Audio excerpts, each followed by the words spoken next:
টাকা ফেরত দিতে হবে।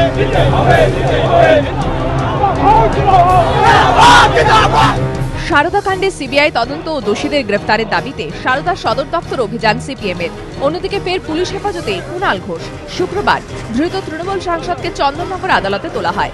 বিচারক তাঁর 4 দিনের পুলিশ হেফাজতে নির্দেশ দেন। পুলিশ সূত্রে খবর, 27 এপ্রিল চন্দননগর থানায় সারদা ঘোষের বিরুদ্ধে অভিযোগ দায়ের হয়। অভিযোগ করেন শঙ্কর জানা নামে সংস্থার এক আমানতকারী। এরপর প্রতারণা ও অপরাধমূলক ষড়যন্ত্রের মামলা শুরু করে পুলিশ।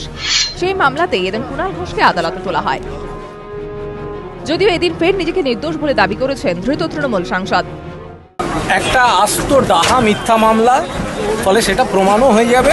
আমি কোর্টে যা বলার বলবো। সারদা কাণ্ডের প্রতিবাদে বিক্ষোভের জেরে শুক্রবার উত্তেজনা ছড়ায় সল্টলেকে। ঘটনা সিবিআই তদন্ত ও দোষীদের গ্রেফতারের দাবিতে এদিন সারদার হেড অফিস মিডল্যান্ড পার্ক অভিযানে ডাক দেয় সিপিএম।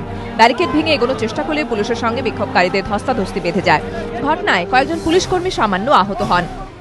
সুপ্রিম কোর্টের অধীনে, সুপ্রিম কোর্টের তত্ত্বাবধানে সিবিআই এনকোয়ারি হোক সারদা কেলেঙ্কারি আমরা মনে করি এ রাজ্যের সবচেয়ে বড় অর্থনৈতিক কেলেঙ্কারি এবং এটা রাজনৈতিক কেলেঙ্কারিও বটে, যাতে রাজ্যের মুখ্যমন্ত্রী সমেত 12 জন সরাসরিভাবে এই নামের সঙ্গে যুক্ত হয়ে গেছে। অন্যদিকে সারদা কর্তা সুদীপ্ত সেনকে এদিন 14 দিনের জেল হেফাজতে নির্দেশ দিয়েছে হাওড়া আদালত।